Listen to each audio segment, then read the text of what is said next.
Existe una experiencia que casi todos los seres humanos conocen, pero muy pocos pueden nombrar con precisión. Es la sensación de estar atrapado no por las circunstancias, sino por ti mismo. De saber que algo en tu forma de pensar, en tu forma de reaccionar, en tu forma de relacionarte con el mundo, está produciendo sufrimiento que no es necesario, pero no poder salir de ese patrón por más que lo intentes.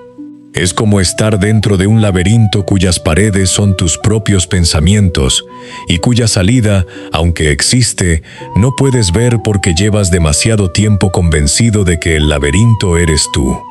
Esa experiencia tiene un nombre en la filosofía oriental y tiene una causa identificable con una claridad que asombra cuando la ves por primera vez: el ego. No el ego en el sentido coloquial de arrogancia o de vanidad, sino el ego en su sentido más preciso y más profundo, esa construcción mental que crees que eres, pero que en realidad es solo la historia más convincente que te has contado sobre ti mismo. Hace más de 2300 años, Zhuangzi lo vio con una claridad que ningún sistema psicológico moderno ha mejorado. Y lo que vio puede cambiar completamente la relación que tienes contigo mismo, si estás dispuesto a mirarlo con honestidad. Zhuangzi fue uno de los filósofos más originales, más provocadores y más profundamente liberadores que ha producido la humanidad. Vivió en China durante el siglo IV a.C., en un período de caos político y social conocido como el período de los reinos combatientes, y eligió deliberadamente vivir en los márgenes de la sociedad, rechazando puestos de poder y de prestigio que le fueron ofrecidos en múltiples ocasiones, porque entendía que el precio de esos puestos era exactamente la libertad que más valoraba. La anécdota más famosa de su vida lo ilustra perfectamente. Cuando murió su esposa después de muchos años de matrimonio, un amigo lo encontró sentado en el suelo, golpeando un cuenco y cantando. El amigo, horrorizado, le preguntó cómo podía comportarse así después de semejante pérdida. Y Zhuangzi respondió con algo que ha resonado durante 23 siglos. Al principio, yo también sufrí, pero luego reflexioné sobre el origen de las cosas. Antes de nacer, ella no tenía forma. Antes de tener forma, no tenía vida. Antes de tener vida, no tenía espíritu. Ahora ha regresado a lo que siempre fue. Si yo llorara sin parar, estaría demostrando que no comprendo nada sobre la naturaleza de la vida y la muerte. Y Zhuangzi siguió cantando. Esa capacidad de soltar, de no aferrarse a ninguna forma fija de las cosas, incluyendo la propia identidad, es exactamente lo que hace de Zhuangzi el maestro más relevante que existe para hablar sobre el ego y la libertad real. El concepto central que Zhuangzi exploró con más profundidad y con más creatividad que cualquier otro filósofo de su tiempo es lo que él llamaba la transformación de las cosas.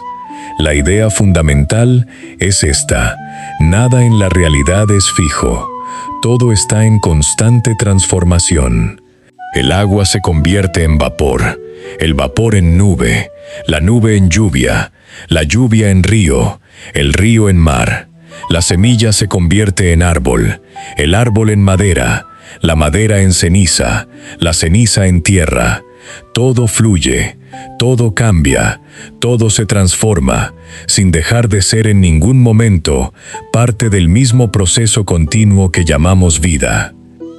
El problema del ser humano, observaba a Zhuangzi, es que en medio de este universo en constante transformación, intenta construir algo permanente, una imagen fija de sí mismo, un yo estable, definido, con bordes claros que lo separan del resto. Y esa imagen, una vez construida, requiere una cantidad enorme de energía para mantenerse, porque la realidad, que no tiene ningún interés en cooperar, sigue cambiando constantemente alrededor de ella y a pesar de ella. Zhuangzi ilustraba esto con una de las parábolas más famosas de toda la filosofía oriental, el sueño de la mariposa. Una noche soñé que era una mariposa, escribió, volando libremente sin ninguna conciencia de ser Zhuangzi. Al despertar, era de nuevo Zhuangzi. Pero entonces me pregunté, ¿soy Zhuangzi que soñó que era una mariposa o soy una mariposa que ahora sueña que es Zhuangzi? La pregunta no es un juego de palabras filosófico. Es una invitación a cuestionar la solidez de la identidad que creemos tener, a preguntarnos si lo que llamamos yo es realmente tan fijo, tan permanente y tan real como asumimos que es. Porque el ego, en la comprensión de Zhuangzi, no es malo, no es un enemigo que hay que destruir. Es simplemente una construcción, una historia, un mapa que el ser humano crea para orientarse en el territorio de la existencia. El problema no es tener un ego, sino confundir el mapa con el territorio. Creer que la historia que te cuentas sobre quién eres es la verdad última de lo que eres, en lugar de una perspectiva útil pero parcial y temporal. Cuando confundes el mapa con el territorio, empiezan los problemas. Te ofendes cuando alguien cuestiona tu historia. Sufres cuando las circunstancias contradicen tu imagen de ti mismo. Te paralizas cuando una situación nueva no encaja con el personaje que has construido. Te niegas oportunidades porque no van con la identidad que defiendes. Y todo ese sufrimiento, toda esa rigidez, toda esa limitación, no viene de la realidad. Viene de tu aferramiento a una historia sobre ti mismo que tomas demasiado en serio. La libertad real que Zhuangzi describía no es la libertad de hacer lo que quieres. Es algo más profundo y más difícil, la libertad de no estar atrapado en ninguna historia fija sobre quién eres. La libertad de fluir con la transformación de las cosas sin necesitar que nada permanezca exactamente como estaba. La libertad del hombre que puede perder un título, una relación, una posición, una certeza, y seguir siendo él mismo porque sabe que él mismo no depende de ninguna de esas cosas para existir. 3 formas concretas de empezar a soltar el ego sin perderte a ti mismo en el proceso. La primera es aprender a observar las historias que te cuentas.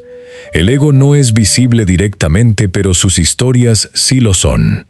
Cada vez que piensas, soy una persona que no puede hacer esto, o yo siempre reacciono así en estas situaciones, o este tipo de cosas me pasan a mí, estás escuchando la voz del ego, construyendo y defendiendo su historia.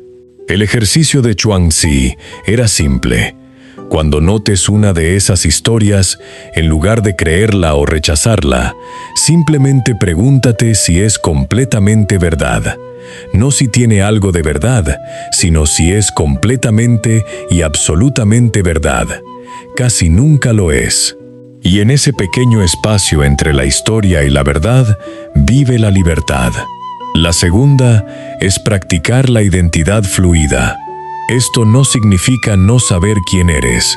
Significa no necesitar que lo que eres hoy sea exactamente lo mismo que fuiste ayer o lo que serás mañana. Zhuangzi observaba que la naturaleza transforma constantemente, sin resistencia y sin crisis de identidad. El árbol que pierde las hojas en otoño no sufre una crisis existencial. Las suelta porque es el momento de soltarlas y porque sabe, en el único sentido en que un árbol puede saber algo, que las hojas no son él. La práctica es esta. Cuando algo que considerabas parte de tu identidad cambia o desaparece, en lugar de preguntarte ¿quién soy yo sin esto?, pregúntate qué está quedando cuando esto se va. Lo que queda después de soltar siempre es más real que lo que se fue. La tercera es usar el ego como herramienta y no como dueño. Tienes un nombre, un rol, una historia, una personalidad. Nada de eso tiene que desaparecer. Solo tiene que ocupar el lugar correcto, el de una herramienta útil para navegar la vida social y no el de la verdad última de lo que eres. El samurái usaba su nombre y su rango como herramientas de su función. Pero en la meditación, en la práctica, en los momentos que importaban de verdad, lo soltaba todo para actuar desde algo más profundo que cualquier título. Esa capacidad de usar el ego sin ser usado por él es exactamente lo que Zhuangzi llamaba libertad real. El ego no es tu identidad. Es la historia más convincente que has construido sobre tu identidad. Y como toda historia puede ser reescrita, puede ser cuestionada, puede ser sostenida con más ligereza y con menos miedo a que se deshaga. Porque lo que eres de verdad no depende de ninguna historia para existir. Existe antes de la historia, durante la historia y después de la historia. La frase que te llevas hoy es esta: no eres la historia que te cuentas sobre ti mismo.